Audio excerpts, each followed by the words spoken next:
Hello বন্ধুরা, সুমনা লাইফস্টাইলে সবাইকে স্বাগত। বন্ধুরা, তোমরা কেমন আছো? তো দেখতে পাচ্ছ আমি আমার ছেলেকে আনতে চলে এসেছি, সৃজনকে। তো আসবে ওই সামনের রাস্তাটা দিয়েই, ভ্যানেই আসবে। আমাদের বাড়ির সামনে রাস্তাটায় আমি দাঁড়িয়ে আছি, দু সাইডে দুটো পুকুর আছে, সেই জন্য আমি একটু আগিয়ে ওকে আনতে আসি। তো বাড়ি এসেছে, খাওয়া দাওয়া করিয়ে আমি আজকে একটু ডক্টরের কাছে যাব, সেই জন্য ওকেও সঙ্গে নিয়ে যাচ্ছি। তো সাইকেল ছাড়াও এক পাও যাবে না। তো আমি বললাম যে আমি হেঁটে যাবো, তুই সাইকেলে কেন যাবি? কথা কিছুতেই শুনলো না। তো চললো সাইকেল নিয়ে। তো দেখতে পাচ্ছ আসছে। তো বন্ধুরা, আমি ভিডিওটা কিছুদিন হলো করছি ব্লগ। তো আমার সেভাবে কোনো আইডিয়া নেই, যদি আমার কোনো ভুল ত্রুটি হয়ে থাকে প্লিজ তোমরা একটুখানি ক্ষমা করে দিও। তো আমি এটা নিয়ে বোধহয় আমার 5টা ব্লগ হচ্ছে। তো ব্লগ সম্বন্ধে আমার কোনো আইডিয়াই ছিল না যে কিভাবে ব্লগ করতে হয়, কিভাবে কি করতে হয়, কিছুই জানতাম না। আস্তে আস্তে আমি ফোন ঘেঁটে ঘেঁটে একটু একটু করে শিখেছি, একা একাই শিখছি। সেই জন্য কথাও ঠিকঠাক করে বলতে পারছি না, যে কোনটার পর কি বলবো না বলবো বুঝে উঠতে পারছি না। এই দেখো দাঁড়িয়ে পড়েছে জল দেখে, এটাকে সেই ছোট সাঁকো বলে। তো এর তলা দিয়ে জল যাচ্ছে, খালের জল, এখানে ছোট ছোট মাছ আছে। তো ওটা দেখতেই ও দাঁড়িয়ে পড়েছে, আমাকে ডাকছে, মা দেখবে এসো, এখানে ছোট ছোট মাছ লাফাচ্ছে।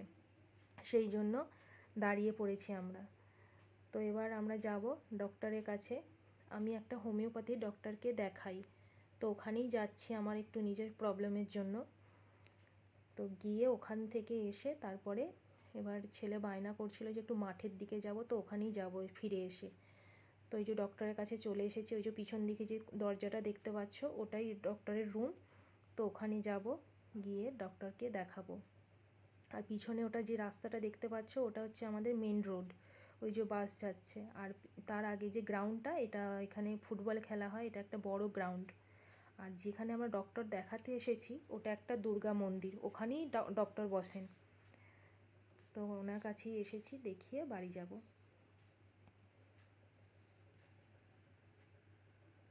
তো ওইটা হচ্ছে, এই যে দেখতে পাচ্ছ বন্ধুরা, এইটা হচ্ছে দুর্গা মন্দির, এখানে দুর্গা পুজো হয় আমাদের। তো আমি আর আমার ছেলে বসে আছি ডক্টরের কাছে এসে, উনি ডাকলে তারপর যাব। তো বাড়ি ফিরে একটু মাঠের দিকে যাব। আর ওর যে বাড়িতে পুচকি ভাইটা আছে ও যাবে, এই যে ওর কাকিমা, ও কাকিমাকে কাকিমা বলে না, ও মনি বলে ডাকে। আমি যে ঠিক আছে, তুই ভালোবেসে যেটা তোর ইচ্ছা তুই সেটাই বলে ডাকিস। আর আমাকে ওই যে ও মিম্মা বলে, আমাকে জেঠিমা বলে না। আর আমিও বলেছি আমাকে জেঠিমা বলবি না, আমাকে মিম্মা বলে ডাকবি, সেই জন্য আমাকে মিম্মা বলে ডাকে। তো আমরা মাঠের দিকে যাচ্ছি এখন। ও দেখতেই পাচ্ছ বন্ধুরা, তোমাদেরকে প্রথমেই বলেছিলাম যে ও সাইকেল ছাড়া এক পাও হাঁটবে না। এখন নতুন নতুন সাইকেল চালাতে শিখেছে, সেই জন্য সব সময় যেখানেই যাবে সাইকেল নিয়ে। তো এখন নেশা না, সেই জন্য। তো কোনো কিছু দরকার হলে, যে একটু দোকানে কিছু দরকার হলো আনার, আমাদের গ্রামেতেই আমাদের বাড়ির কাছাকাছি দোকান আছে।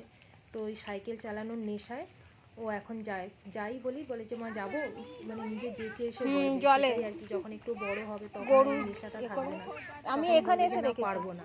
এখন ছোট সাইকেল চালানোর নেশা, সেই জন্য বারবার যাওয়ার এটা ইচ্ছাটা জাগে। তো আমরা মাঠে চলে এসেছি, দেখতে পাচ্ছ মাঠের মাঝখান দিয়ে এটা ঢালাই রাস্তা করা হয়েছে। তো এই রাস্তাটা দিয়ে আমরা যাতায়াত করি, এটা খুব সুবিধা হয়েছে, না হলে তো মাঠে প্রচুর কাদা হতো, যেতে পারতাম না। আর এটা সেই খালটা ওদিক থেকে ঘুরে ঘুরে এসেছে, দেখতে পাচ্ছ কত খাল। অন্যান্য সময় বর্ষাকাল ছাড়া পুরো খালটা শুকিয়ে যায়, কোনো জল থাকে না। তো এখন দেখতে পাচ্ছ বন্ধুরা, পুরো খালে জলে ভর্তি। আর এই দেখো কত গাছ, কি সুন্দর হাওয়াও দিচ্ছে, বর্ষার এত সুন্দর মনোরম দৃশ্য কি বলবো। ওই জন্য মাঠে মাঝে মাঝে চলে আসি। এই দেখো ধান রোয়া হচ্ছে বন্ধুরা। তো তোমাদের ওদিকেও কি ধান রোয়া এখন হয়ে গেছে? আমাদের এদিকে প্রায় হয়ে এসেছে, কিছু কিছু বাকি রয়েছে, সেইগুলো আর কি করছে। তো এখন প্রায় সন্ধ্যের আগে আগে। তো বন্ধুরা, আমার ভিডিওটা তোমরা যারা যারা দেখছো প্লিজ একটুখানি সাবস্ক্রাইব করে দিও, শেয়ার করো, আর একটু লাইক করো। তোমরা এইভাবে পাশে থাকলে আমি সত্যি এগিয়ে যাব। তো ওরা ছোটরা মাঠে এসে খুব আনন্দ পাচ্ছে, আর দেখো কি সুন্দর হাওয়া দিচ্ছে। ও আর ওর মা দাঁড়িয়ে আছে, আর ওই যে আমার ছেলে সাইকেল নিয়ে অনেকটা দূরে এগিয়ে গেছে।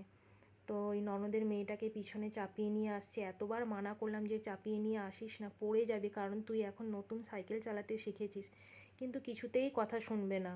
আর এই যে পুচকিটাও ছুটতে আসছে ওর মায়ের কাছে। দেখতেই পাচ্ছ মুখ দেখে যে কতটা খুশি, কারণ বাড়ির মধ্যে সারাদিন আটকা জায়গায় থাকে, ওই জন্য বিকালবেলা একটুখানি নিয়ে আমি বেরোই। তো ওই দেখো সাইকেলটা দেখো টলটল করছে, তবুও মানে ওকে চাপিয়ে নিয়েই আসবে। ও বাড়ি চলে যাবে কালকে। এতদিন ওর দিদার চোখের অপারেশন হয়েছিল বলে ওই জন্য ওরা এসেছিল কিছুদিন, তো কালকে চলে যাবে ওরা। এই দেখো উনি ধান রুইছেন। তো এবার আমরা আস্তে আস্তে বাড়ি ফিরে যাব। সন্ধে প্রায় হয়ে এসেছে, মাঠে একটু আকাশে দেখছি মেঘও জমেছে। এই দেখো ওর দুষ্টুমি শুরু হয়ে গেছে, দেখতে পাচ্ছ বন্ধুরা কেমন লাফাচ্ছে। ওকে মানা করছি যে ছুটে আসিস না, এই কাদায় যদি একবার পড়েছে তো হয়ে গেল ব্যাস। তবু কিছুতেই শুনবে না, যেটা বলবে সেটাই করবে। তো এই দেখো বন্ধুরা ও এখন ওই জলটা পেরিয়ে লাফিয়ে আসবে। তোমরাই বলো যদি পড়ে যায় তাহলে তো হাত পা ভাঙবে বলো, তবুও কথা শুনবে না, ছুটতে লাফিয়ে আসছে। তো ও আর চেষ্টা করলো কিন্তু ও ভয় পাচ্ছে, ওর বোন আসতে পারলো না, সেই জন্য পিছন দিক দিয়ে ঘুরে আসছে। আমরাও মানা করছি যে না আসিস না, সেই জন্য ওকে আমরা ডেকে নিলাম এদিকে, যে এদিক দিয়ে আবার দাদা কেরামতি করে দেখাচ্ছে যে না ওই পাশ দিয়ে আয়, ওই পাশ দিয়ে আয়। ও কী করবে ঠিক করতে পারছে না। যাই হোক ওকে আমরা ধরে নিলাম এই পাশ দিয়ে হাত বাড়িয়ে। আর এই দেখো ও ঢিল নিয়ে, দেখতে পাচ্ছ, তাহলে তোমরা বুঝতেই পারছো যে কতটা বদমাইশি। গায়ে এই দেখো দেখছো জলের মধ্যে ছুঁড়ে ফেলে দিল। তাহলে এই জলটা তো গায়ে ছিটকে আসবে, মানে সারাক্ষণ চলতেই থাকে বদমাইশি। তো বন্ধুরা তোমরা ভিডিওটাকে প্লিজ একটুখানি সাবস্ক্রাইব করে দিও। তোমরা পাশে থাকলে আমি সত্যি অনেকটা এগিয়ে যাব। তো তোমাদের সাপোর্টটাই আমার দরকার। এই দেখো ছেলে বলছে যে মা আমাকে একটা ড্রয়িং করে দাও। তো পদ্ম ফুল আগেই এঁকেছিল, বললো যে মা একটুখানি রং করে দাও। তো এটা সেই তুলি রং বলে। তো তো কখনো করেনি, ওকে একটুখানি দেখিয়ে দিলাম যে এইভাবে কর। তো জানি না এটা 24 ঘন্টা যাবে কি না। যাই হোক বন্ধুরা, আমি আর ভিডিওটা বাড়ালাম না, ভিডিওটা আমি এখানেই শেষ করলাম।